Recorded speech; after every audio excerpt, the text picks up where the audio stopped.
TellyCast, the TV industry news review. How do you make original content for Snapchat? How do you make an award-winning documentary with access to George W. Bush, Condoleezza Rice, Dick Cheney, and CIA and US Secret Service directors? And how do we deal with the TV industry's talent crunch? On this week's show, my guests are John Farrar, Chief Creative Officer of Future Studios, documentary filmmaker Adam Wishart, and Production Guild of Great Britain CEO Professor Lyndsay Duthie. It's all coming up on this week's TellyCast.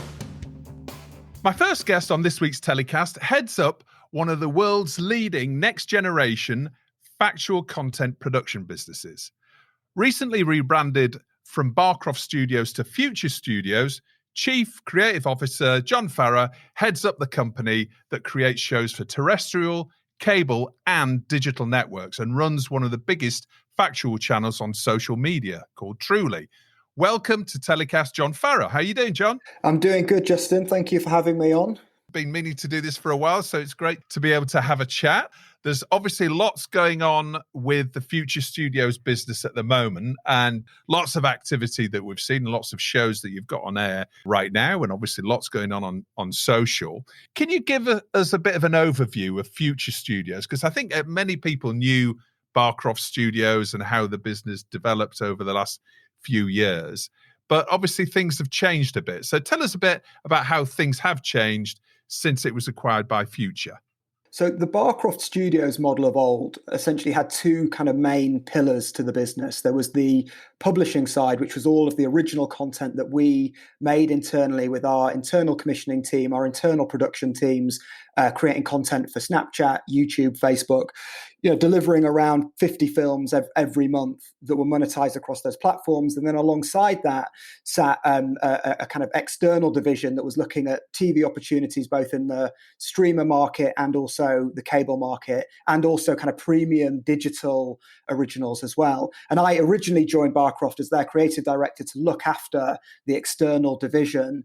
And then as the business was sold and Sam and Alex and Casper moved on, I've then taken over both bits of the business. And we've also now, with the formation of Future Studios, there's a third very significant pillar to what we're doing. So Future, for people who don't know, is a kind of global platform business for specialist media with kind of multiple divisions. So there's a magazine division, there's a media division, there's a B2B division.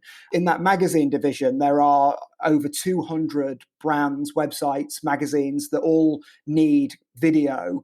And so what we're also doing now is we are producing video for those magazines every month. So to give you an idea, in October, we produced 200 films.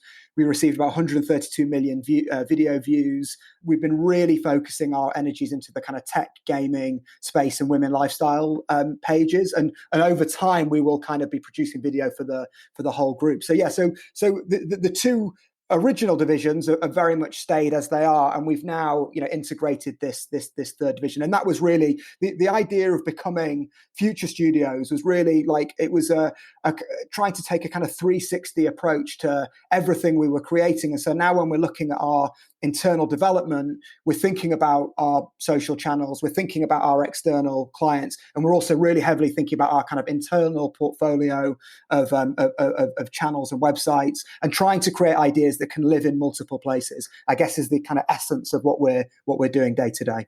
It's it's this enormous amount of content creation there across all of these different platforms that you're developing, and I guess one of the shows that is a Future magazine property and has been rebooted into a new TV show is Games Master. Can you tell us a little bit about that and how Games Master Rebooted came about? Yeah, absolutely. I think this really speaks to the company and the strategy. And actually, I've got to probably give a quick shout out to Ian Lamara at Alaska, who's our kind of co-production partner on it. So he originally had the idea of bringing Games Master back. He'd approached the tech and gaming team inside Future, who were the rights holder to Games Master, and they were beginning that conversation of like, can we take this project back out? Is the timing now? Is it a good timing for a show like this? As those conversations were developing, Future bought Barcroft, and then obviously with buying Barcroft, they've also got a production team. So we partnered with the guys at Alaska. We worked very kind of hard with our kind of internal gaming team, and one of the real benefits of what we've got in Future is because we've got this huge tech and gaming audience.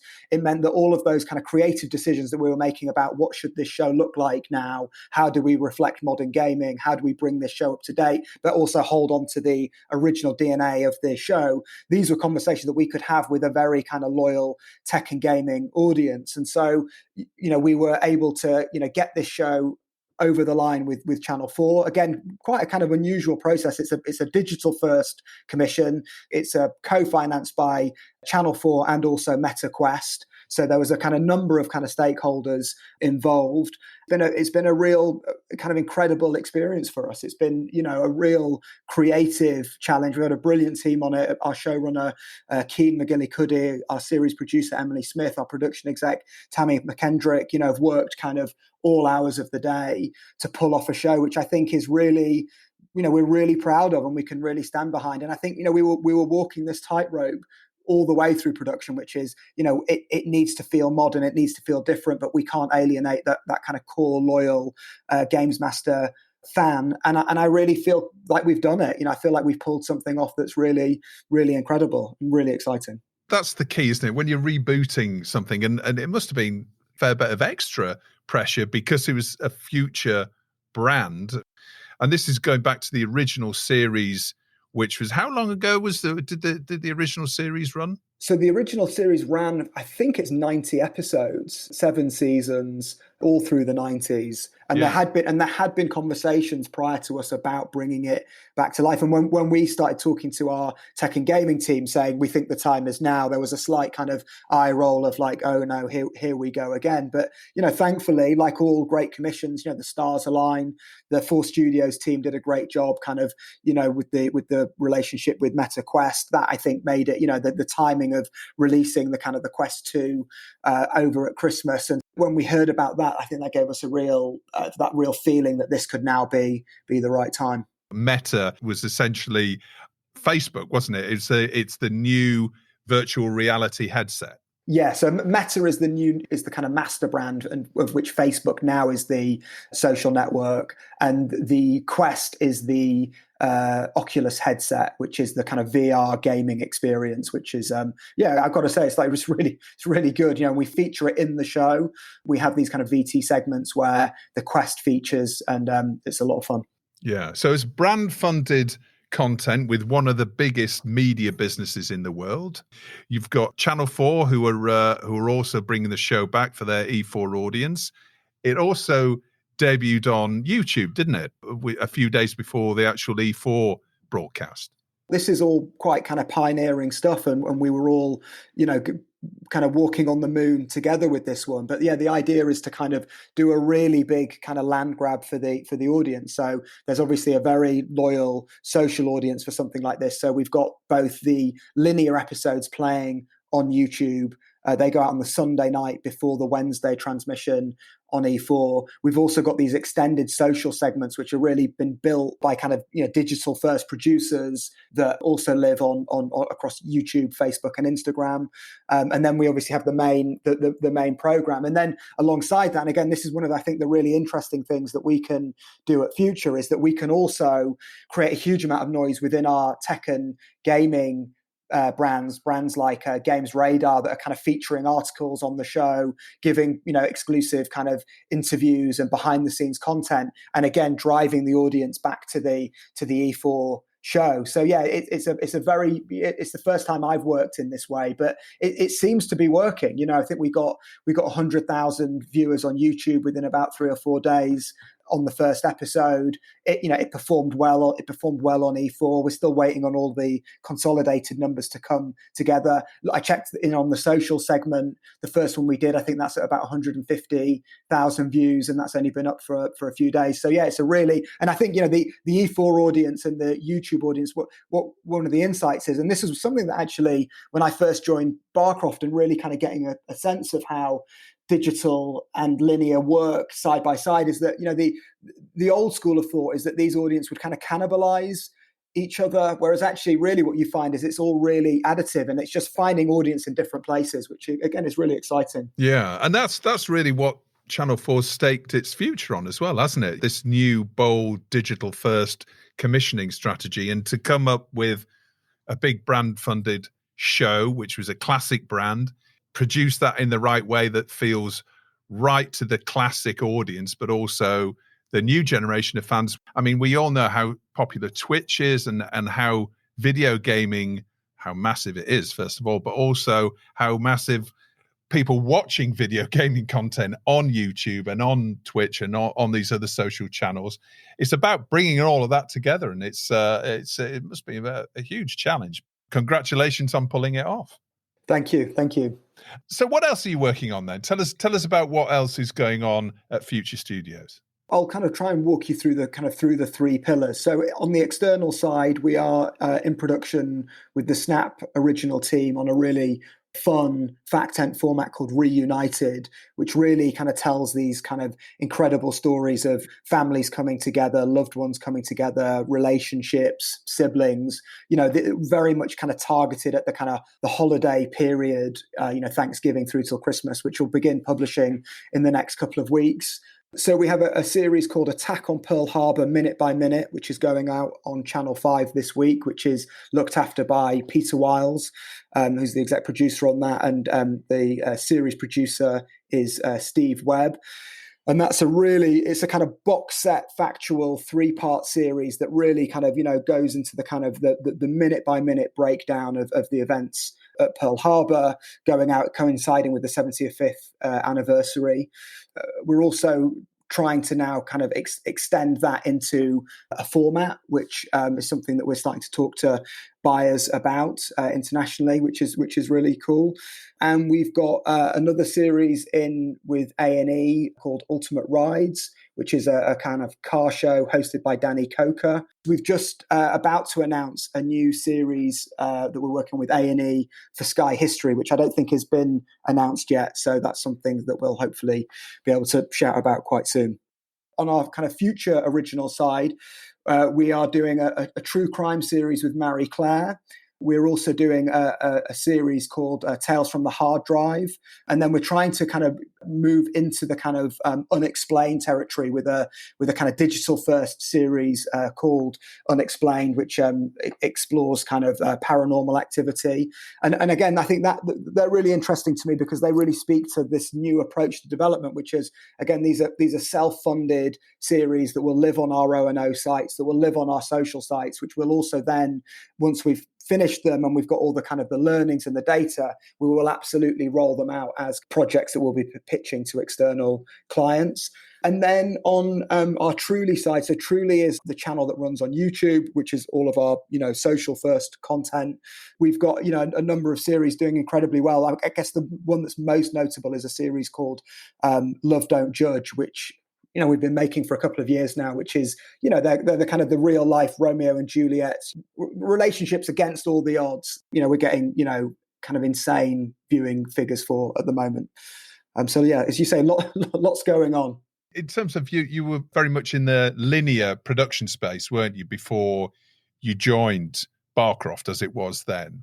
The skills that you need to pick up very, very quickly, because what you're producing original content for specific platforms. So you talked about the Snap originals. Just being able to oversee an original show that's produced for Snapchat is very different to producing that same show for YouTube or for Facebook Watch.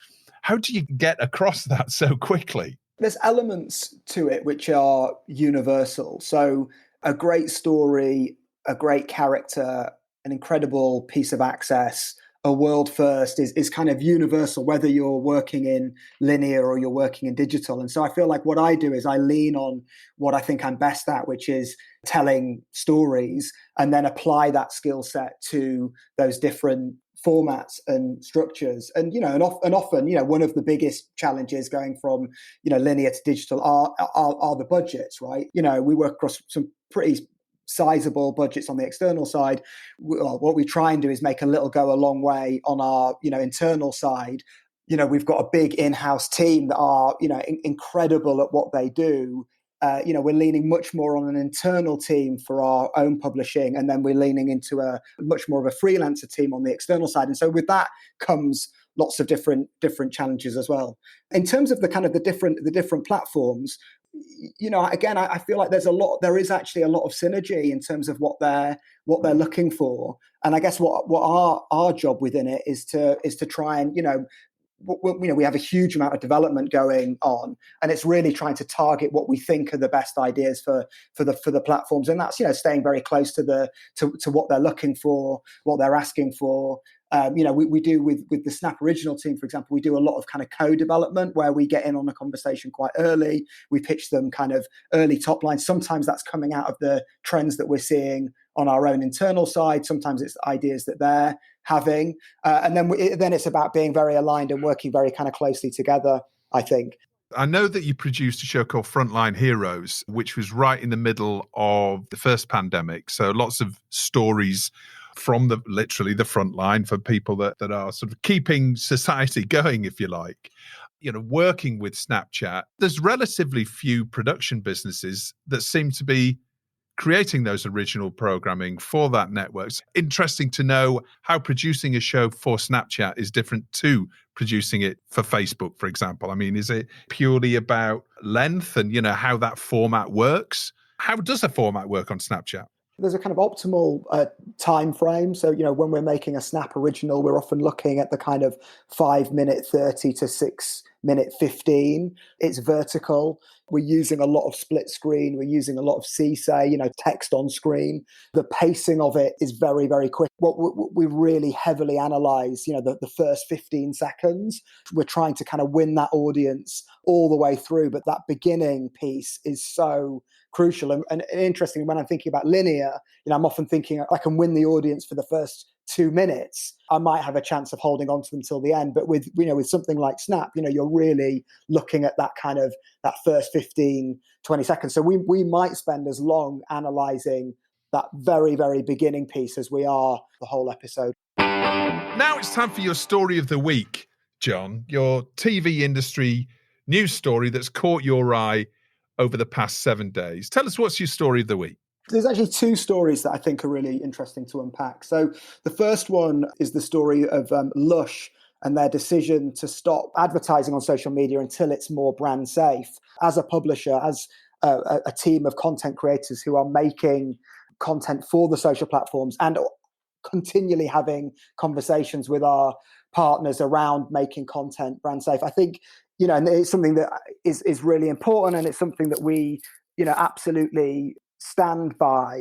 What we've pride ourselves in at Future Studios is we make content that can be, outwardly quite tabloidy, but when you get inside it, it's much more kind of broadsheet. And so the storytelling and the journalism and the care we take in telling the stories is absolutely there. But often to try and grab that audience, we're doing something quite kind of, headline grabbing. And as these platforms become more brand safe, what we're going to start seeing is diminishing revenue. And then that's going to throw up into a conversation about, what's all of our kind of corporate responsibility in terms of, we are here essentially to make money. Making money through safer content, I think, just means that we're all going to have to work a lot harder. And that's something that I think is, that we for one are really excited by. If Lush is saying that they're pulling out of advertising on social platforms, that means that those conversations are happening across the board. And I think it means that, companies like us have to pivot and have to move very quickly, have to align with that, and, work incredibly hard to kind of maintain those large viewing figures that we've had for so long. We have a number of kind of checks and balances in place at any one time to make sure that our content is right for these platforms. We're going to see and feel a lot more of this over the coming months and years. is there any sort of wider authority, or even if it's a loose collective of businesses talking to each other about what sort of content that they're producing and what sort of guidelines they should be adhering to? There's lots of informal conversations happening. There's not a kind of a central committee, as far as I'm aware, of producers to kind of, swap ideas. Maybe it does exist. Maybe they just haven't invited me onto it yet. But but it's not that I'm aware of. Right. Okay. Well, if anybody knows about one who's listening, just let us know. Even if it's a loose framework, perhaps there should be one. And what's your other story, John? So my second story is chaos at the castle and the challenges that the I'm a Celebrity team are having with the new series.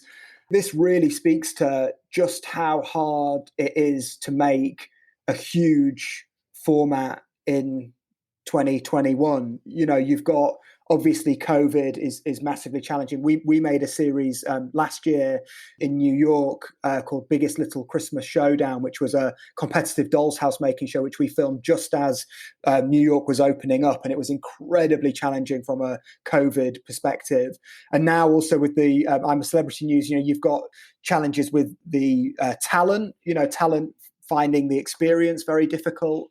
You've got obviously the natural disaster happening, and I think what I find interesting about this story is that obviously we all know that formats are gold, and you get a format right that can sell all around the world. It is incredibly profitable and lucrative, but there must be a point on the kind of the axis where there's a tipping point, right, where these shows are so hard to make, they're so fraught. Are they still viable as big investments? And I still strongly believe that the big formats will be around for a long, long time. But just reading about the challenges made me question that a little bit. For listeners outside the UK who may not be aware of this, we've had quite a few storms over the last few days, and that's impacted on production, because obviously I'm a Celebrity usually happens in Australia. It's actually now being filmed in a Welsh castle. The extreme weather, in which sadly there's been I think 3 people killed in Wales, or certainly in the UK during these storms. So it's obviously been seen as fairly unsafe to continue. And that's added to Richard Madeley, one of the contestants, who was taken out of the show ill right on the first couple of days and was unable to return because he broke out the COVID bubbles. It's still the biggest show on UK TV. Maybe all the hassle is worth it. I hope so. I guess from my perspective, it's just not wanting the big broadcasters to give up on the big formats, which I don't believe they ever will. But just reading about the challenges with this season, it really has been that perfect storm of challenges. And now it's time for your hero of the week, John. Who or what is your hero of the week?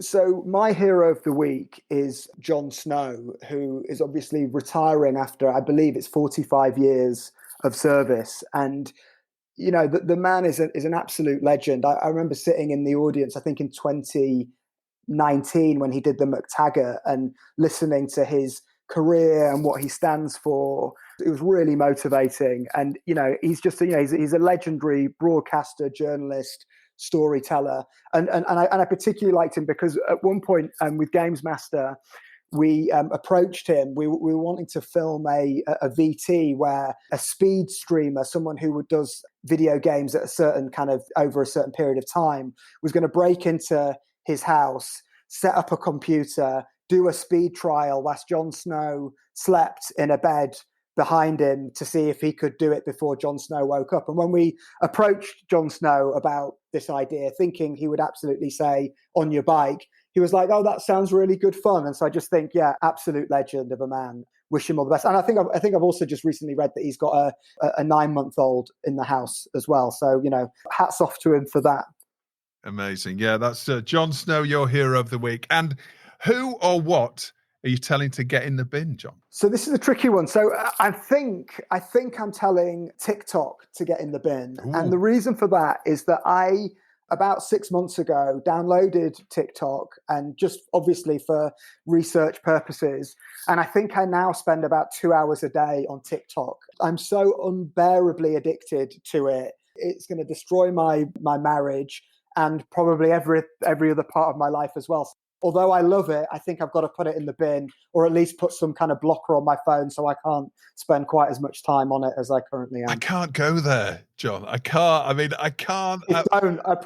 Take it from me. Do not, if you can avoid it. I mean, it is the most kind of wonderful kind of rabbit hole to kind of get lost down, and but once you're down that rabbit hole, it's very hard to climb back out. I mean, I'm it's bad enough with all the social networks that I've got, and then all the SVODs and everything else that you're watching, all the programming that you're watching. It's just like, no, I can't possibly add another layer of complication to that. Interesting. All right, so TikTok is going in the bin. Good stuff, John. Thank you so much for coming on the show. Really enjoyed having you on TellyCast. Fascinating. In terms of, what we were talking about earlier as well, there's a lot of talk about the metaverse, isn't there now, when, everybody's starting to look towards the next generation of social content. I wonder whether all of the lessons learned when it comes to regulation and what sort of content and all the negative aspects of social media that we're aware of, I really hope that will be taken forward and addressed when it comes to this next generation, because obviously all these different digital businesses that are going to be and are such a big part of our life, they're only ever going to be really become a bit more powerful, aren't they? So I really hope it becomes much more of a positive space, and perhaps in some areas it isn't. Yeah, agree. John, thanks so much for coming on TellyCast this week. Really enjoyed chatting to you, and good luck with Games Master. Good luck with the Pearl Harbor show as well. We'll see you in person very soon. Excellent. Thanks, Justin. My next guest on this week's show is multi-award-winning filmmaker and director of what's surely the best documentary film of the year, 9/11 Inside the President's War Room. Welcome to TellyCast, Adam Wishart. Thanks very much. Great to have you on the show, Adam. First of all, congratulations on the success of this remarkable film. I see you've just won a Rose d'Or in the last few days. Yeah, it's been an amazing ride. Nobody expected the film to be this successful. 6.5 million people have watched it in the UK. We won a Rose d'Or a couple of days ago. Yeah, I won Best Director at the Royal Television Society Craft a few weeks ago. So it's amazing, heartening. Very well deserved, if you don't mind me saying. Thanks very much. Before we talk about the film, can you give us a little background into your career to date? Because I always find it fascinating to get a bit of an insight into our guests' career journeys and the wider picture of how you got to where you are now. So just tell us how you got started in TV and how your career's developed to date. In my 20s, I was a housing campaign worker. And I decided that I didn't want to do that anymore. And so I decided to get in TV, and I started writing TV proposals. And that led me to become a production trainee on the BBC Scheme, which was really the door that opened everything in a way. And so I got to work with some great people, like Dan Reed, who just made 4 Hours on the Capitol. But I also got to direct loads of shorts for magazine shows and stuff like that. And then I made one of the first sets of constructed reality shows called Back to the Floor, which won a RTS award in 97. And I took the head teacher of a posh school into an East London comprehensive for Back to the Floor, Class Apart. And then since then, I've either written books or I've made TV shows. And I guess one of the things I think that I come to making television about is I want to make television in the way that you'd write a book. The book industry is quite different to telly. They don't really have schedules. They back extraordinary kind of risky creative visions. And often that means they've got a sort of much wider palette of content. And, I wrote 2 books, and then after that I thought I'd try and make films, but with a kind of aesthetic of book writing.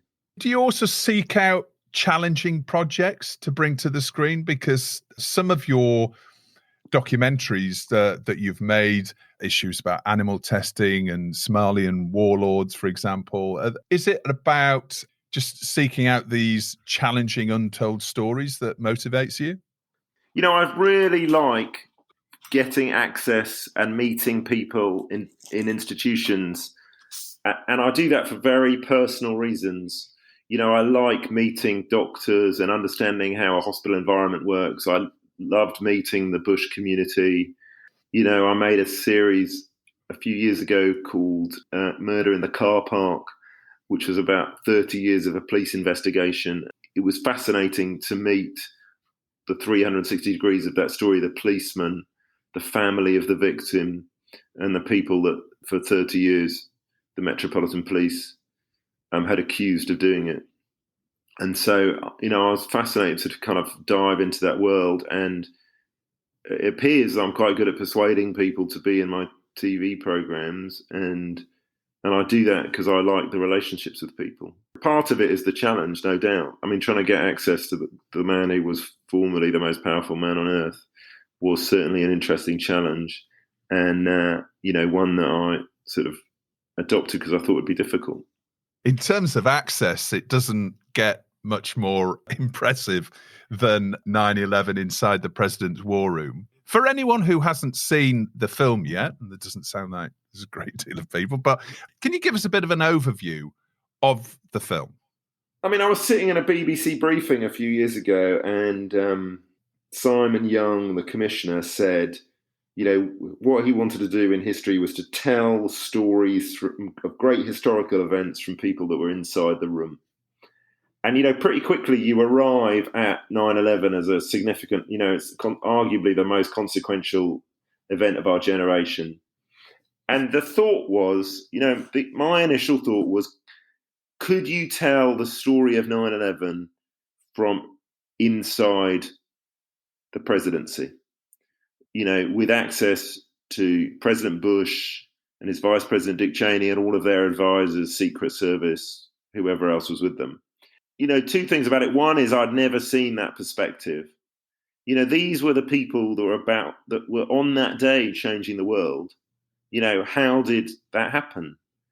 So I wanted to understand what happened, in those rooms. And so that's what the film is. The film is what happened to the presidency that day, how they reacted to the unfolding events, and then how they began to formulate policy that would affect us for the next 20 years. It really is stunning. So let's take a listen to a clip from the film. 9/11 would become a date to remember. It's the job of a president is to protect the American people from harm. And some presidents don't need to worry about that, and some do. And it turns out I was one that did.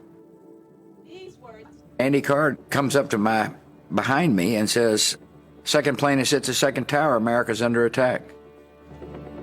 And I'm watching a child read. And then I see the press in the back of the room beginning to get the same message I just got. And I could see the horror etched on the face of the news people who had just gotten the same news. During a crisis, it's really important to set a tone and not to panic. And so I waited for the appropriate moment to leave the classroom. I didn't want to do anything dramatic. I didn't want to, lurch out of the chair and scare the classroom full of children. And so I waited. Try it again. Get ready for the beginning of that sentence. Get ready. So, Adam, what's really stunning in this film is that remarkable access that you got, not only to George W. Bush, but everyone else who was there. And it's just about everybody else, surely, with Condoleezza Rice, Colin Powell, Dick Cheney, Karl Rove, his Secret Service details, senior advisors, the deputy director of the CIA. I mean, how on earth do you go about telling this story and getting that sort of access? How did you go about that? Well, I mean, I have a view that all access is about creating communities of trust. And, in some ways, it's easier to understand if you're on a hospital ward. If you're on a hospital ward and you're trying to operate as a filmmaker, there's 150 people or something that come and go on shifts. And it's really important that all of them understand what you're up to broadly, and that at all levels, they're comfortable with what you're doing. And that means, like, if you're interviewing the professor on that ward, the very senior person at the top of the pyramid, if you're interviewing him, it's really important that the orderly, the cleaner or whatever, understands what you're doing too, because the professor knows that the day after it's broadcast, that person is going to make fun of him. And so, you only get a really great interview if everybody in that little community has agreed to what you're doing. And so, the way you get access in all of these things is you kind of create a kind of body of trust. And so the same was true for the presidency. It was clear how we wanted to do it, but you could only do it if you imagine the presidency as a pyramid in which the president sits at the top, and then Condoleezza and Dick Cheney are a level below it, and then there's a level of senior advisors, and then there's a level of kind of more kind of peripheral people like Secret Service. The film could only be made if all levels of that pyramid would give me good kind of trusting access. And the way to get access in most of these occasions is to work from the bottom up. First of all, we got a layer of kind of advisors, and then we got senior advisors, and then we got in-principle buy-in from Secretary Rice and from Vice President Dick Cheney. And then finally, the president offered to do an interview. Wow. So, I mean, I would have thought it'd be the other way around, right? I mean, you get the top of the pyramid, and then, if he's doing it, I guess I should. But that's interesting. I think you can make documentaries like that. And if the President Bush is doesn't do very many interviews, he only wants to participate if, on sort of pucker good stuff. And one way to test whether it's good stuff is to make sure everybody else has been interviewed first. We had a sort of in-principle agreement that he was going to take part, but we didn't have any contract or anything. We didn't know that he was going to do it. We just understood that this was the strategy that would get us to do it, and that it was the 20th anniversary, and he couldn't avoid doing all interviews, so he was likely to do us. And how long did this process take then, from you starting development to actually getting the okay from George W. Bush? I wrote the first proposal for this film 4 years ago. I think one of the streamers just turned it down.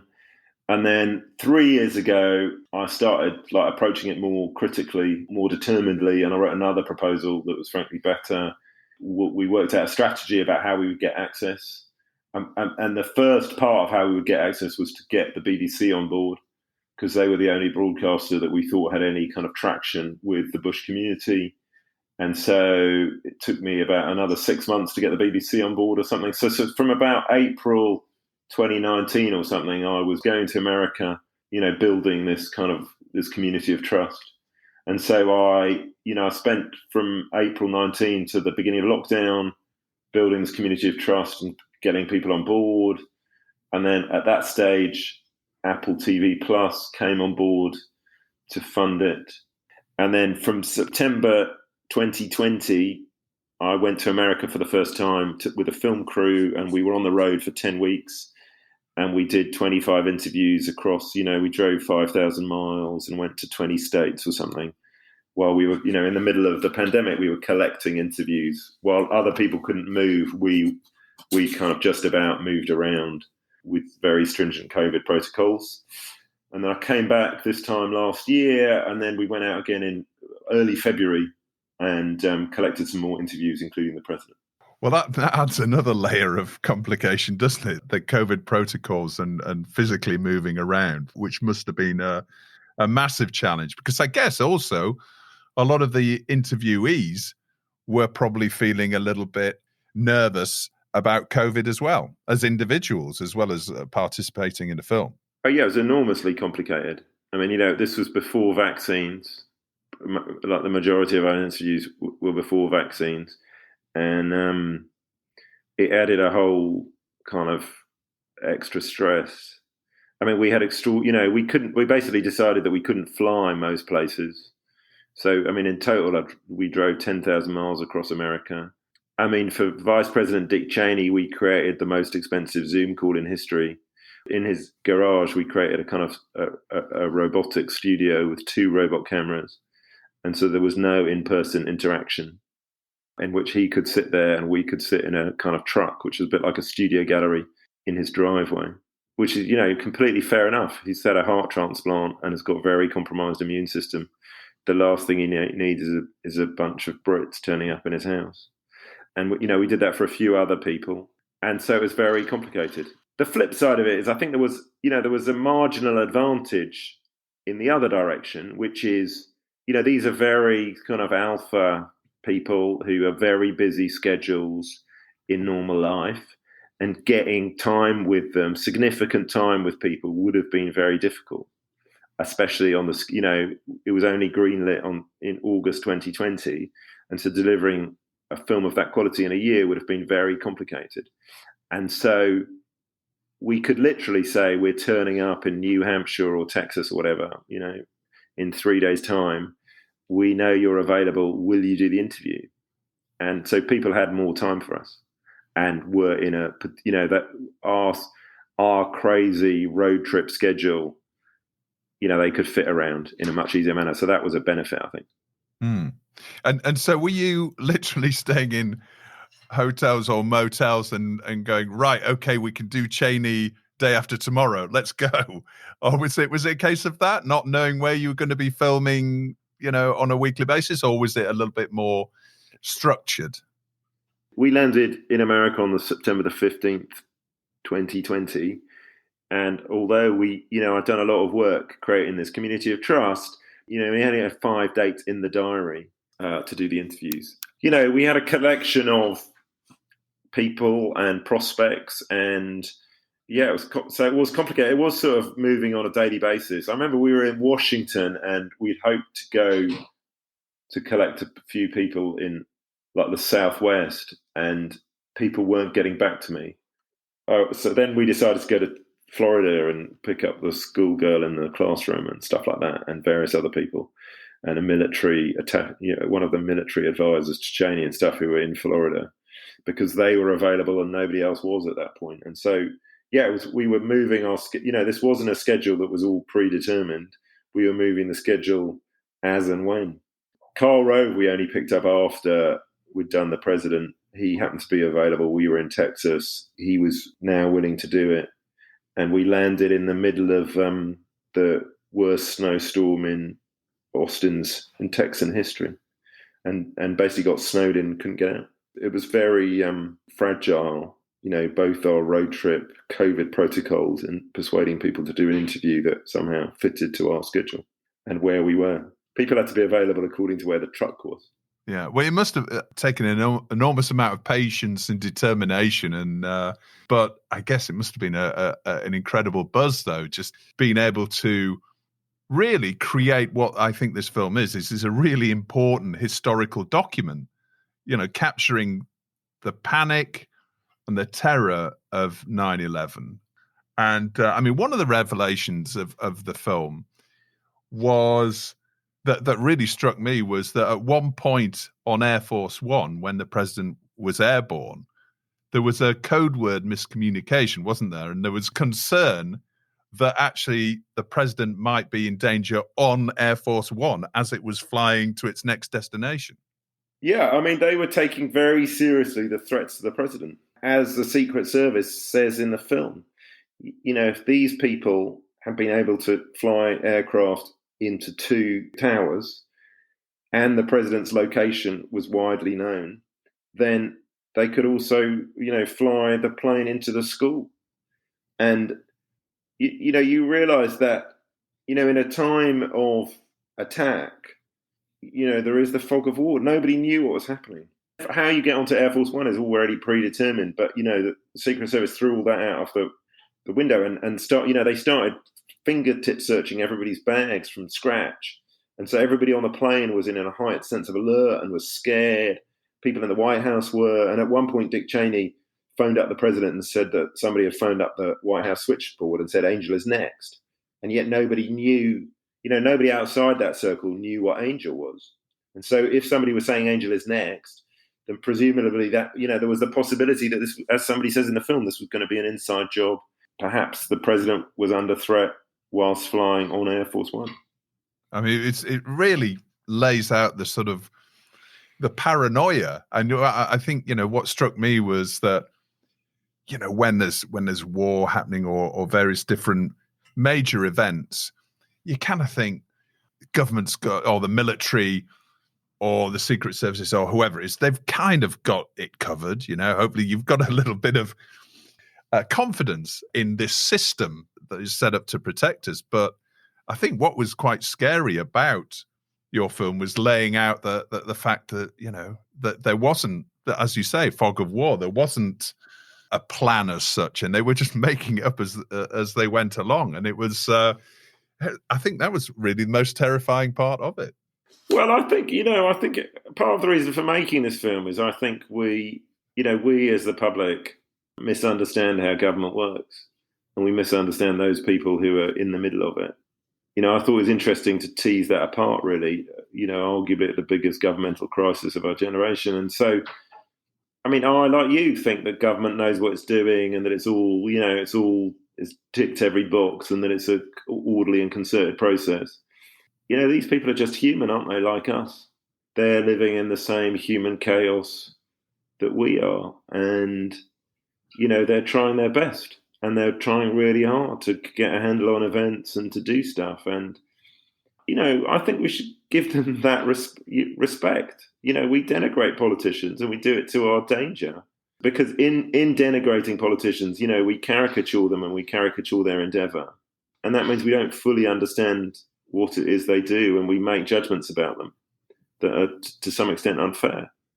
And so I think it's useful to understand what these people are doing at their moment, at the moment of greatest crisis. And talking about politicians, I think the other thing that struck me about the film was, I think it really paints George W. Bush in a completely new light. And I think in retrospect shows that he was a real leader. I think at the time, he was a bit of a source of derision or fun. Nobody really seemed to take him seriously in the first part of his presidency. And I certainly from, I think a lot of satirists in the UK in particular would, painted him as somebody who didn't really have a clue and, couldn't speak properly. But I think, this film really reveals a different side to him as a real leader that perhaps we didn't give him credit for at the time. Well, I do think it's interesting, isn't it, that, that one thing the film revealed to me is the extent to which we caricature public figures, and that, I do it in my own mind, I get a kind of fixed version of who somebody is. And then every piece of information that confirms that caricature, I hold dear, and every piece that contradicts it, I throw away. And so, people can make their own judgments about President Bush, but, my intent as a documentary maker is that people in my films, I want people to recognise themselves in the films that I make with them. And I want to, make them whole characters, whole human beings. And so, President Bush is very different from the caricature that we have of him. I mean, for example, we cut a scene that's not in the film in which he cries in the Oval Office 2 days after 9/11 because the stress and the tragedy and the impact of the people, has touched him so much. And yet, the caricature of President Bush is of a sort of heartless warmonger. There are two versions of the film. In the American version of the film, there's a scene in which in the Apple version of the film, I should say, there's a scene in which he's hugging, he hugs and responds to the families of first responders who think they're dead. And one-to-one, he's a very sort of empathetic, person-orientated person. And yet, if we compare our sort of public ideas of Bill Clinton and George W. Bush, Bill Clinton is thought to be in public sort of consciousness this kind of extraordinarily charismatic man who, would welcome you into his golden circle as soon as you step into the room. And, you wouldn't imagine that of President Bush. And yet, I think President Bush, has many of those qualities. It just doesn't fit into the caricature that we had of him.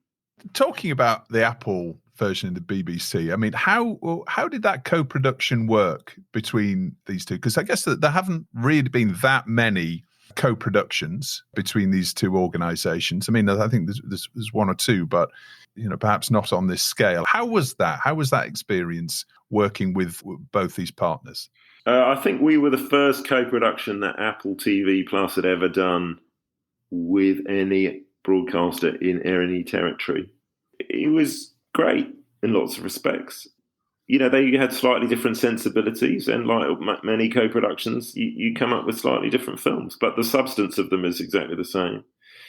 We were lucky enough to be able to be funded to make these two slightly different films. Was it commissioned from Apple in the UK? Was that Jay Hunt, or did that come from America, the Ultimate? It was commissioned by the UK, by Jay Hunt, and it was commissioned by Jay Hunt originally. She saw it through the editorial stuff. She and Alison Kirkham. And how about the archive? Because obviously archive is always really important when we're talking about, this major event 20 years ago. How did you go about sourcing this? Because some of the archive footage isn't the most common footage that we're perhaps more familiar with when we think about 9/11. There was access to, air traffic control conversations, audio clips from flight decks of the planes, but also, some of the clips. There's one clip of the second plane going in from the ground that I haven't seen before. How did you go about choosing what footage to use, and how did you source it? Well, we had an amazing archive team, and we set out sort of very ambitious. I mean, particularly Simon Finch, who was a creative producer and edit director on the Apple film, was very ambitious about what the archive should be, and that we should get the best possible version of it in all the places. And so we had a very determined hunt for what would be the best archive. And, I think Zoe Flood, who was one of the producers on this, I think at one point she started mapping all the possible camera people who were on the ground in Manhattan on that day to understand, who might have footage for what moments and what footage we had missed out. And so, we were just harvesting as much as we could and then making editorial choices. It's crucial, archive, for telling this story as well as these interviews. So I think that you can tell there's a lot of thought has gone into it. We were lucky that there was also, there's a photographer who follows the president every day, and there's a photographer who sometimes follows the vice president, but chosen that day to follow him.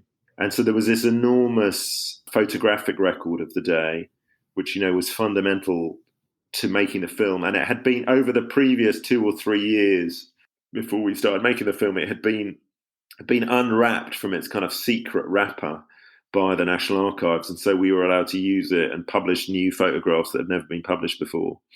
And, hundreds of new photographs that had never been published before. And together with Peep Show, who is this extraordinary graphic design company, they came up with a plan that would allow us to best show those photographs in a way that was kind of consistent with the historical record, that makes it feel more truthful.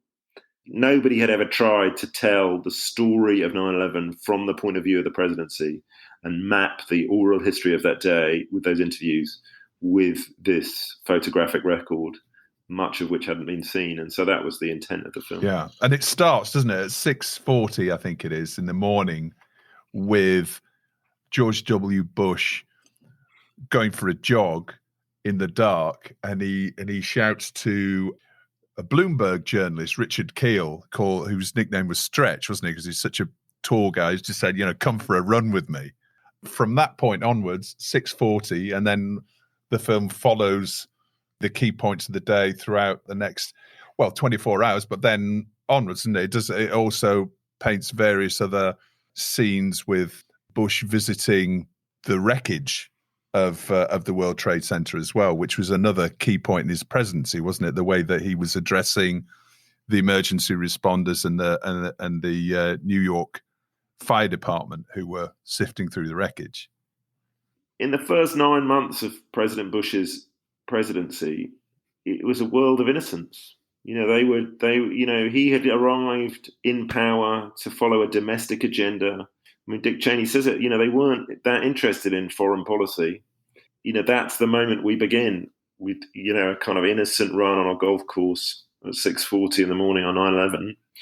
And then it takes you through the attacks, the 3 planes into the Twin Towers, the Pentagon, the crash in Shanksville of the 4th plane. And you see government reeling. They haven't got enough information. They don't know what's happening. And most of all, they think, is this just the start? Could there be many more? And then slowly the government begins to get a handle on what's going on.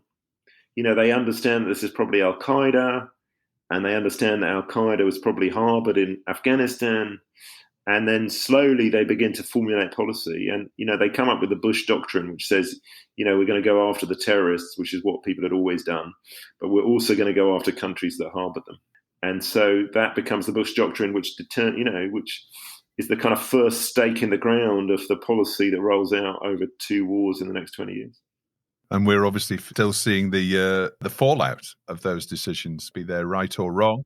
The film was broadcast in the UK and it dropped on Apple TV Plus platform on the 31st of August. And so that was the day at which American troops left Afghanistan for the last time. And so there was this sort of amazing symmetry that we obviously didn't plan for. We made a film about the beginning of that event, and the news on BBC One immediately after our film went out was about the end of that event. Have you had any feedback from George W. Bush on the film or any of the other key participants? Well, I've been in touch with lots of the participants, as I do. I've come to learn that I'm quite an unusual documentary maker in that I still know everybody. I know many of the people who have been in my films. I made a film 24 years ago about a school teacher in an inner city comprehensive, and just the other day I was talking to the person who was 12 at the time. We were wondering whether or not we should have a 25th anniversary party. So, yeah, I've been in touch with lots of people in the film and they like it. They think I represented their day fairly. And, that's the purpose of them being involved. And that's the story they wanted to tell. Yeah, well, as I say, it's a remarkable historical document. If you haven't seen it, it's available on BBC iPlayer in the UK. And then presumably the rest of the world, it's on Apple TV+. Exactly. And now it's time for Story of the Week, where Adam gets to highlight the TV industry story that's caught his eye in the past 7 days. Adam, what's your Story of the Week? Well, there's a news article in Broadcast Magazine which says landmark deal on climate content. It says UK broadcasters and streamers come together at COP26 and pledge to ensure that issues surrounding climate change are given a higher profile across all genres. And it goes on to say that convened by Albert, the Screen Industry Organisation for Environmental Sustainability, 12 broadcasters and streamers committed to more climate storytelling on screen across all genres. In your documentary making career, Adam, has sustainability played an important part of how you've gone about things up till now? And do you think this new deal is going to change the way we all make shows? Well, I've made a film about animals, but I've never made a film about climate change. And I think that's shocking and awful. And I think clearly as a media industry, we've failed. An existential threat is arriving on our doorsteps. We're already seeing crop failures in Brazil and in Russia. We're seeing famines caused by climate change, and those effects of we're seeing floods and storms. I was in Austin, Texas in February, and we were completely snowed in the worst climate event in 70 years in that place, and that's because of climate change. We're seeing this extraordinary thing that's happening to the planet, and yet, broadly speaking, we fail to capture audiences' attention, and that's got to stop. We've got to get everybody to understand just how serious this is, how quickly it's coming, that we can do more. We can do more as individuals, but more significantly, we can do more as governments, because in the end, it's only governments that are going to solve this. Have you got plans to make a film about climate change or an aspect of climate change, or I suppose different way into the issue? For certainty. I mean, I think that's, it has to be our responsibility as broadcasters and as program makers to turn our industry around and to make films that reflect this crisis. And I think it's awful and shocking that I've not done that in 25 years of program making, because I'm as responsible as everybody else. And so, yeah, I've got a series of ideas that I'm germinating in the hope that I can tell stories about our diminishing climate. And now it's time in the show where Adam gets to nominate his Hero of the Week. Who are you nominating for your Hero of the Week, Adam? Well, I can't not nominate Serena Kennedy, Serena Kennedy was the head of production on my film about 9/11. She was also the head of line producer for Edgar Wright's Sparks Brothers film, 2 massive films that she helped produce during COVID. And she was given the Grierson British Documentary Awards Hero of the Year award a few weeks ago because of the extraordinary work that she did in, enabling us to make a film on the one hand, but also she made a series of creative decisions about the 9/11 film. She had a view that this could only be one sort of film. It could only be big and world-beating. And unless you aspired for that, you wouldn't get access to the president. And so, that's one of the reasons she got given the Hero of the Year award, and that's surely why she's my Hero of the Week. And who or what are you telling to get in the bin? Well, I think bullying. I think bullying, is ravaged and rampaging across the TV industry. It has for 25 years. And although people, are trying to do work around it, it's still a modus operandi that exists. It's got no place in a creative life. Have you ever witnessed any bullying? Do we think it is really common? You say it's rampaging across the industry. Do you think it's really as widespread as we might think? Yeah. Over the years, I've witnessed and been subject to bullying. I don't operate on sets, but I think I think 25 years ago, there was a view that you had to have sort of strong creative conversations and that those people in power should have it. And so I think that legacy remains. There are extraordinary creative leaders across the industry 25 years ago that had a view that they were impermeable because they were in positions of power. And that legacy continues on. I've seen nothing to suggest that it doesn't. Well, hopefully that's another issue that everyone in the TV industry can perhaps start taking a little bit more seriously as we go into 2022. Hopefully make things a little bit better, not only from a climate change perspective, but also the way that we treat each other on set. We've got Lyndsay from the Production Guild coming on the show in a little while, so be looking forward to speaking to her about what we might be able to do practically to stamp this out once and for all. Adam, thank you so much for coming on the show. Really enjoyed speaking with you. I'll put an episode link in the description to 9/11 inside the President's War Room, so everyone can go, and if you haven't seen it, you can easily click and go through and watch the film. Best of luck with your projects in the future. Great. Thank you so much. My final guest on this week's show is Professor Lyndsay Duthie, CEO of the Production Guild of Great Britain. Welcome to the show, Lyndsay. Thank you for inviting me. Really pleased to be here. Oh, it's great to have you on, and so many things we want to chat about when it comes to production and the production sector. Obviously, lots of hot topics around there right now, and we heard earlier on in the show, Adam was talking about a couple of issues there. Before we do that, tell us about the Production Guild of Great Britain and what you do. Great. So we're the Production Guild of Great Britain. We're a membership organisation for production grades, essentially. So we look after producers, line producers, production managers, production accounts, visual effects supervisors, and many, many more, but very focused on those grades. As well as our individual members, we have over 100 business partners. So again, covers everything within production services, really. So we have the streamers, the Netflixes and the Amazon Primes, through to studios, Warner Brothers, broadcasters, as well as all those production services like facilities, honey wagons, catering, medical services. So everything is in one place to help our members' productions.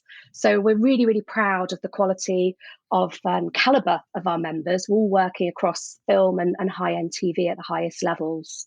Okay. And so your members, they're individual freelancers. Is that right? So there's a mixture of those that are permanently employed by studios or broadcasters and freelancers as well. So there's a mixture, but they will all fit within one of those grades that I identified. So as well as looking after them and representing in terms of industrial relations, we run an availability service, which at the moment is pretty much no one's available, everybody's working. But it's very, very attractive proposition for our members. We run our awards, so we've got those coming up soon. We have networking events. We managed to fit one in person this year, which was amazing. We run training, masterclasses, but essentially it's making sure that our members are up to date with the latest information and that it's accurate accurate. And particularly during, I don't want to mention it, but the pandemic, how can we not mention it? The quest and thirst for knowledge, and what are we doing as we all try to muddle through it? We really came into our own, really representing the membership and production, and really helping to move things forward. So so it's a really connected network, and really, really proud, as I say, of the caliber that we have, within our membership. You mentioned the pandemic. I mean, it's been an incredibly challenging time for everybody in production. There's lots of distribution businesses out there have been able to get through and thrive, many of them, because of a lot of catalogue that they've had and their ability to move that. But, when it comes to the production sector of the TV industry, obviously been hugely affected. Before we come on to talk about that, actually, just you mentioned the Netflixes and the Amazon Primes and all the other major SVODs and businesses that support you. How do they support you? How are they involved in the Production Guild then? So they very much support us through, it might be through masterclasses or through special screenings for our members. Again, it's all about knowledge sharing and being part of that network. So they're hugely supportive. So when we set up, for example, our nations and regions hubs, which is a new thing for us, we've just launched Production Guild of Great Britain, Bristol and South West. Netflix and ADF facilities helped sponsor that so that we could seed that money to get that off the ground. So it's always about what do our members need and what do our business partners need, and the two go hand in hand. So we're always looking to see what initiatives we can get off the ground, all about adding value and impact to support the production world. So we're really, really lucky to have all of those working with us and supporting. So let's go back to talk about the dreaded P word and how production has coped really over these past, coming up to 2 years, aren't we, nearly, as the Production Guild. How have you seen things change for your members, in terms of the challenges that they've had to deal with and where we are now? Sure. So we're very focused on film and high-end television. So I'm speaking, I suppose, mainly on that kind of part of the industry.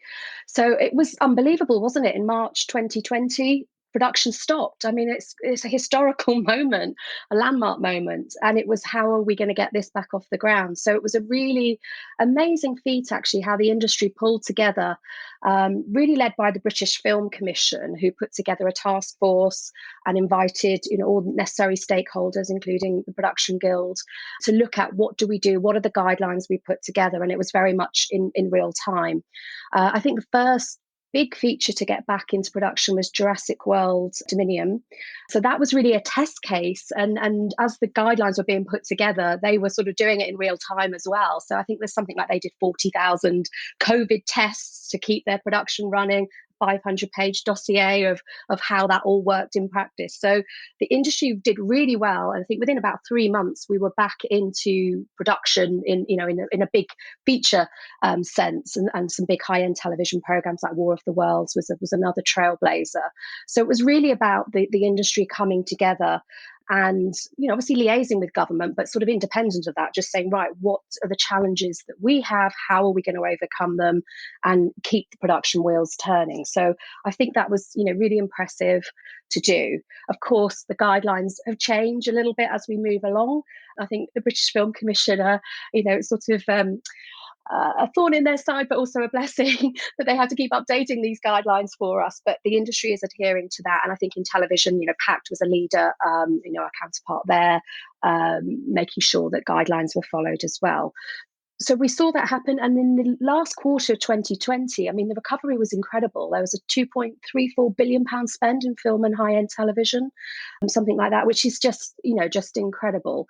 So really good recovery and some really good quality productions. And, British content is so in demand. People can't consume enough of it. So keeping that going is really important. Through the pandemic, there's been obviously winners and losers. I think winners, virtual reality and pushing the boundaries and really understanding how that works. We're seeing an increase in the use of that in productions, which I think is really exciting. So we'll see what happens there.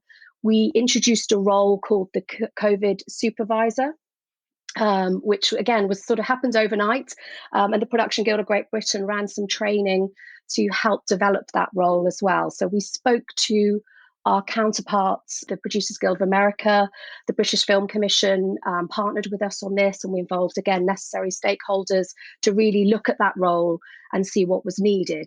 Because there's a difference between COVID marshals that are telling you to keep your masks on and wash your hands, to a really high-level COVID supervisor that's liaising between production management and health and safety, dealing with multi-million-pound budgets. So the decisions that those high-level COVID supervisors are making can affect the budget between 8 and 30%.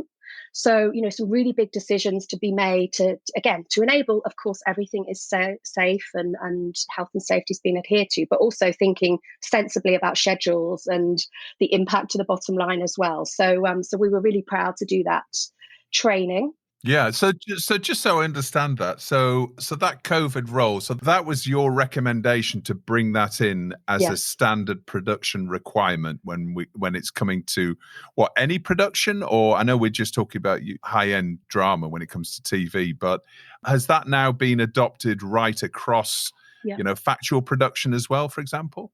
Yeah, I mean, I'm less au fait with the factual production, but yes, they've got COVID coordinators. I mean, if you're on a factual production, you might only have perhaps 4 on your crew, so it's slightly different and a bit more manageable. On a high-end TV or film, you might have 200 plus cast crew, hundreds and hundreds, in terms of level and scale as what's needed. So yes, absolutely factual are following protocols, but they may have a slightly different approach just because of the scale of productions. But certainly for film and high-end television, absolutely, that COVID supervisor role has been adopted.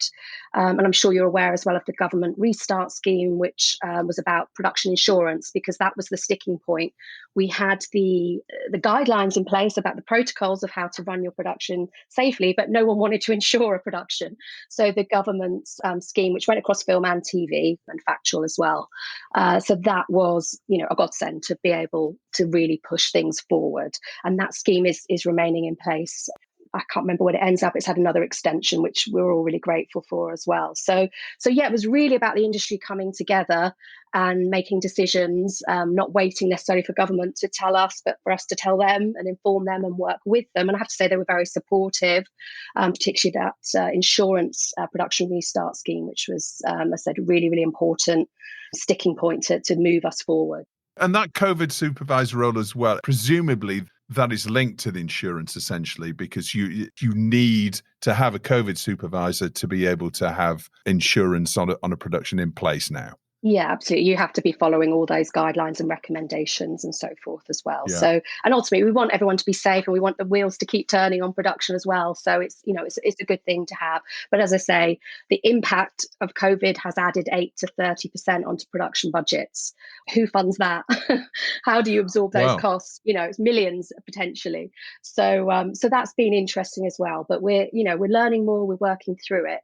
The question is, at what point do you ever withdraw a COVID supervisor role now? Because now we're aware of it. The role title may change if COVID ever leaves us.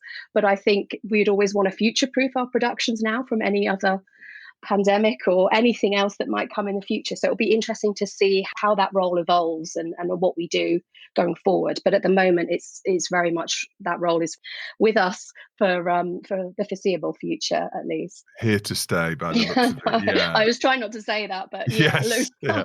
Okay. Yeah. As you say, who pays for it? I guess it's going to be the end consumer. We'll all pay for it through our streaming services, I'm sure. I'm sure that cost will get shunted along to us. I mean, there's been so many different pipeline issues. As you say, production completely shut down. And during that period, we spoke to lots of different producers during the depths of lockdown. And obviously, everybody was furiously going into development, and things opened up again, and all of these amazing projects that are developed to the point of being pretty much ready to go. And then we've seen this huge demand as a result of the pandemic in streaming services, of new services launching, Disney Plus, Netflix going from strength to strength, and lots of other new players as well, which we don't need to go through all of them, but we all know who they are. And that in its own right has caused an enormous amount of demand, as you say, for content, which is also playing out when it comes to production crews. And we're hearing this a lot. Who's available? You mentioned earlier on your availability service. Nobody's available because everybody's on productions.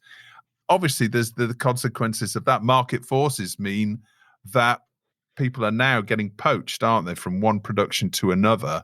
We keep hearing reports of people being paid double, which, I suppose if you look at it from the individual's perspective, they haven't worked for 6 months and now they're being paid double. So, yeah, okay, but it's not great practice, is it? Hopping on and off productions.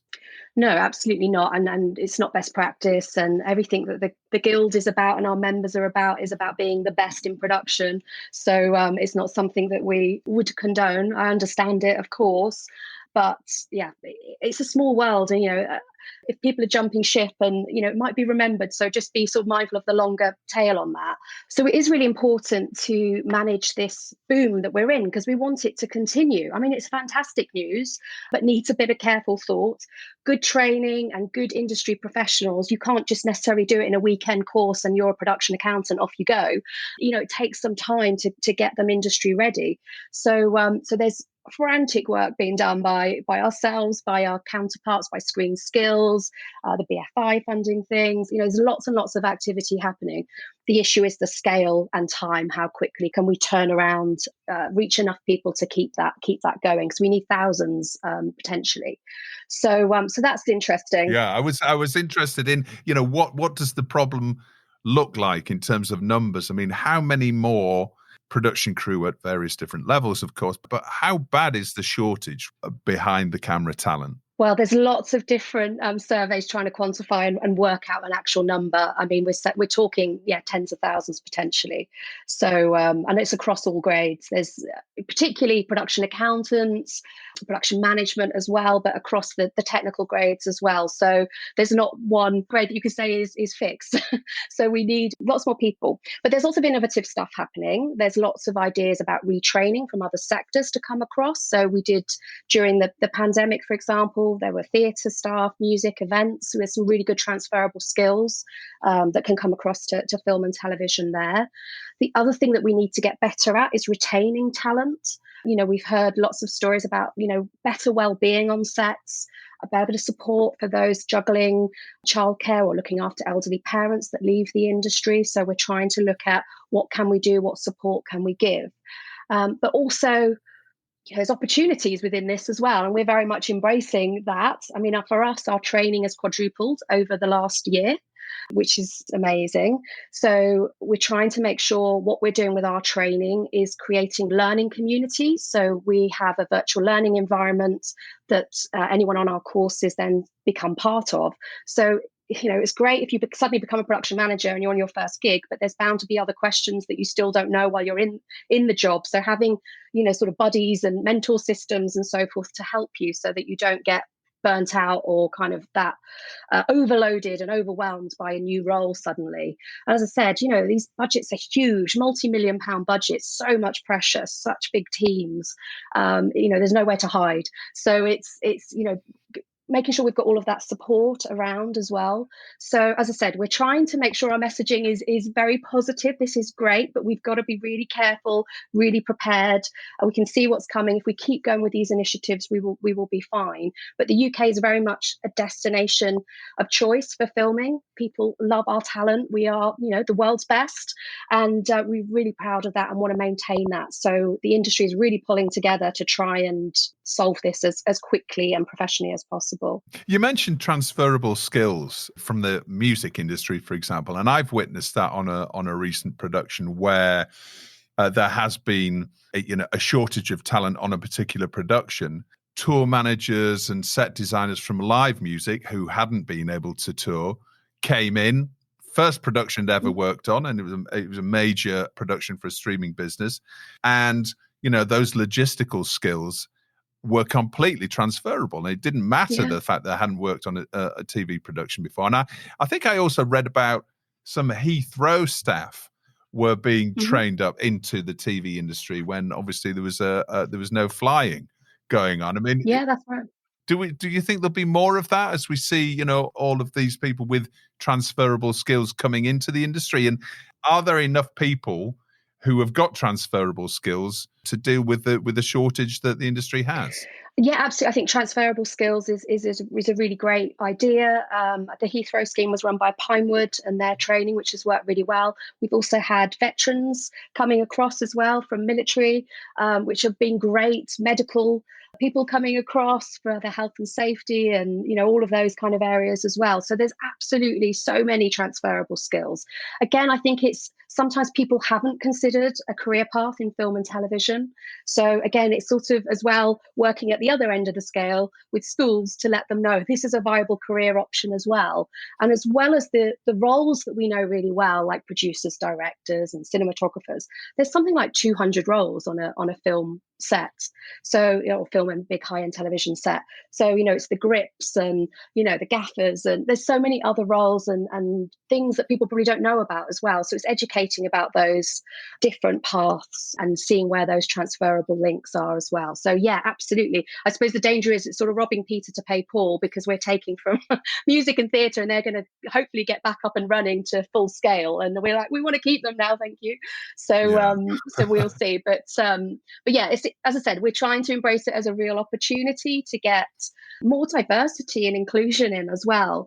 We need different voices, different life experiences, different backgrounds, experiences to all contribute to that environment, that creative environment. So yeah, a lot of work to do, but we're embracing the challenge.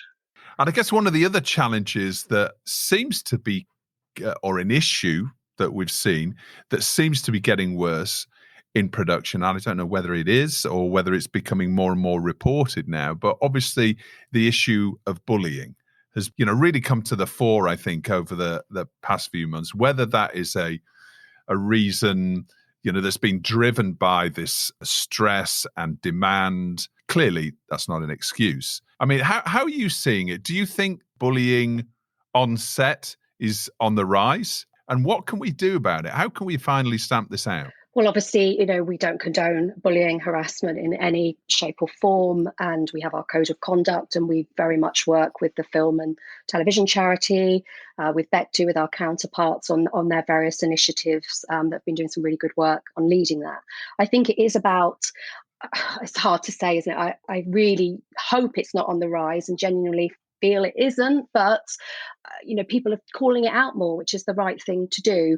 And I think we need to get better at it, and we need to listen to each other more. We do need to have that well-being side of things being looked after, and I think there's some examples of good practice where we're having well-being coordinators on set, and mental health support, and again, independent of the production, so that people have got somewhere else to go, or making sure there's on the call sheets there's a helpline or a HR department or somebody else that they can speak to independent of their line manager if things are happening. So we've supported the Call It Out app, and I said very supportive of that.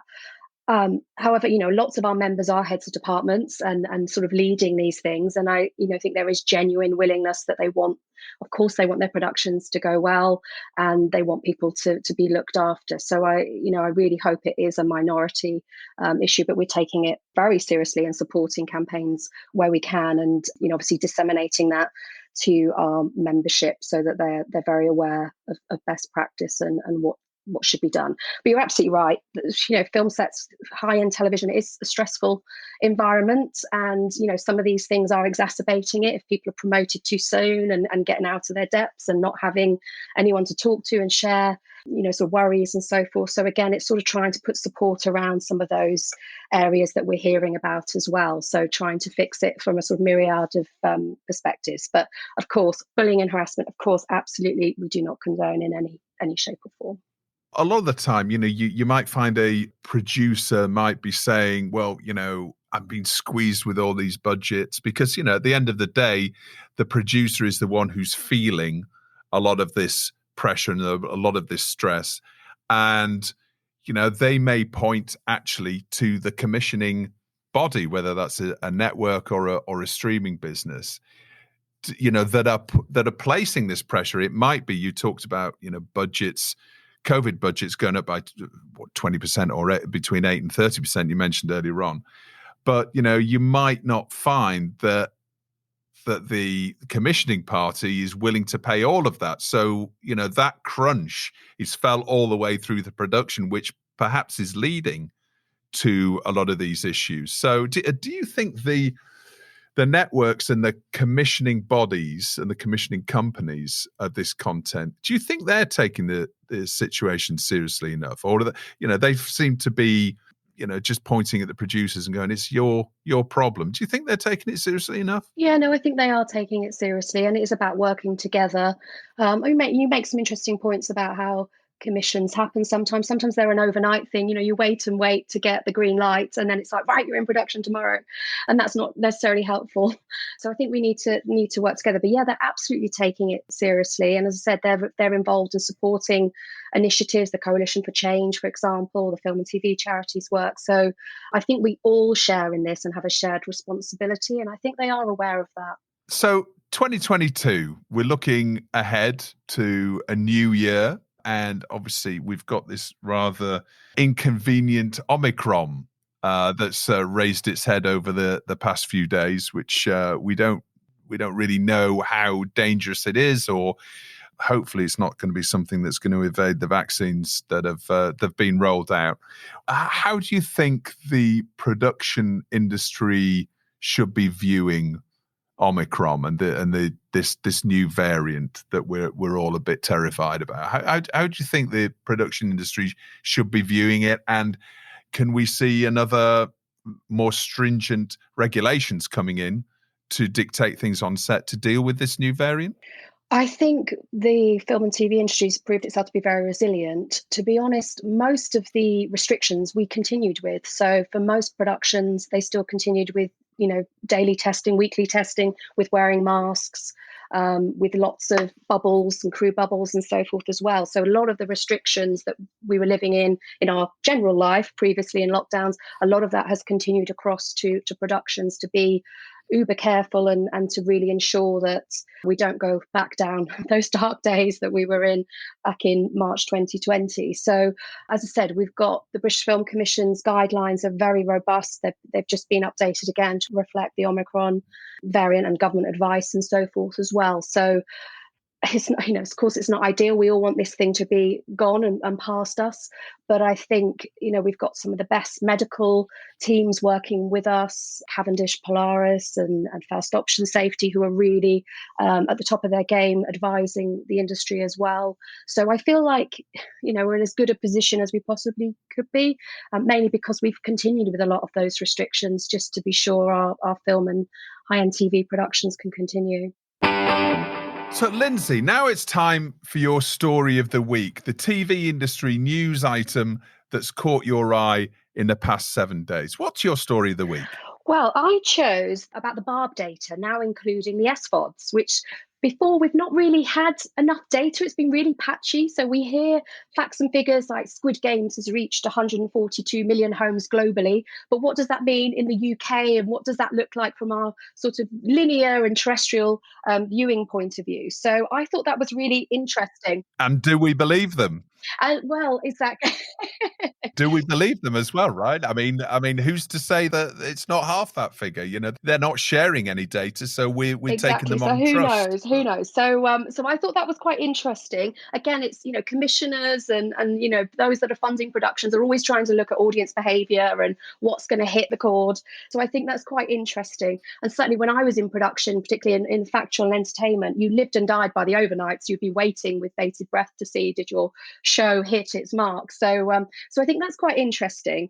And I think it was Jake Cantor who put out an interesting tweet that said Country File beat Squid Games in those ratings if we now look at them side by side in the new barb data, which was kind of amusing when it's reached 142 million homes globally, 1.65 billion hours has been watched of Squid Games or whatever the figures are. So I thought that was interesting.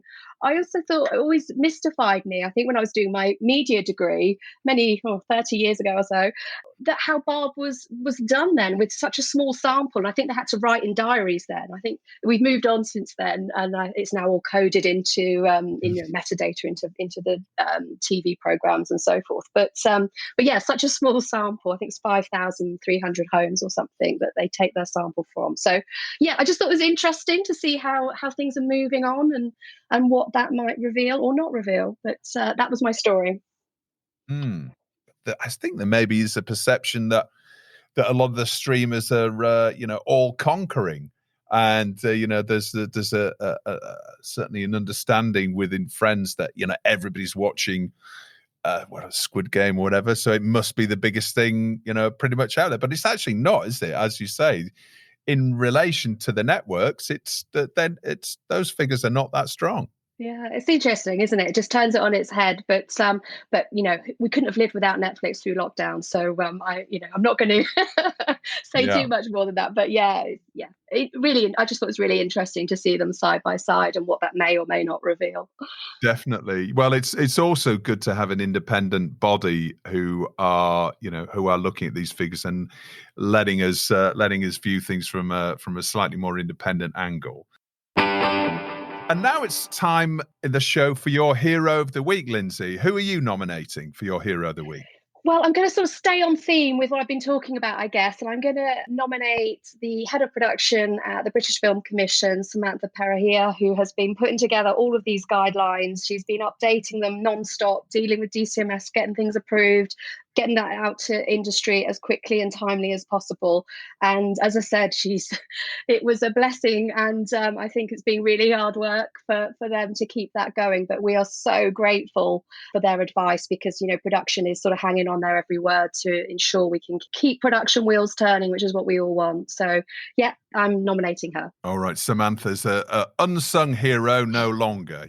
That's great. And who or what are you telling to get in the bin? Omicron can get in the bin, please. Sorry, boring, but it's got to go. Sorry.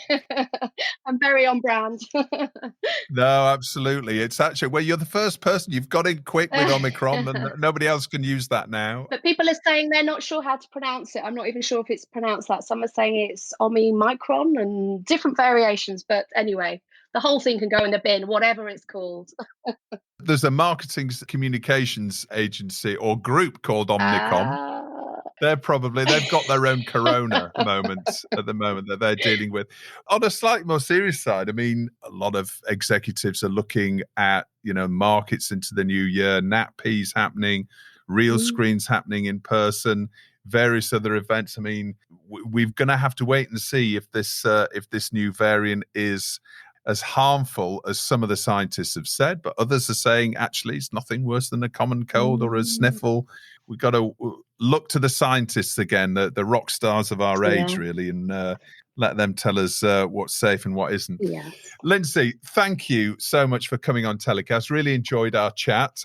Really fascinating to hear about Production Guild of Great Britain. I didn't know much about your organisation before now, so it's great to hear about all the work that you're doing. And good luck. Have a great rest of the year and hope to see you in person in the new year. That would be fantastic. Thank you so much for having me. I really enjoyed it. Thank you. Well, that's about it for another week's TellyCast. As always, thanks a lot for listening. Don't forget to rate and subscribe to the show and share it with friends and colleagues. And why not sign up for our free newsletter, TellyCast Plus? Just search TellyCast and sign up on our website. You can also follow us on Instagram, LinkedIn, and Twitter. TellyCast was edited by Ian Chambers and recorded in London. Until next Thursday, stay safe.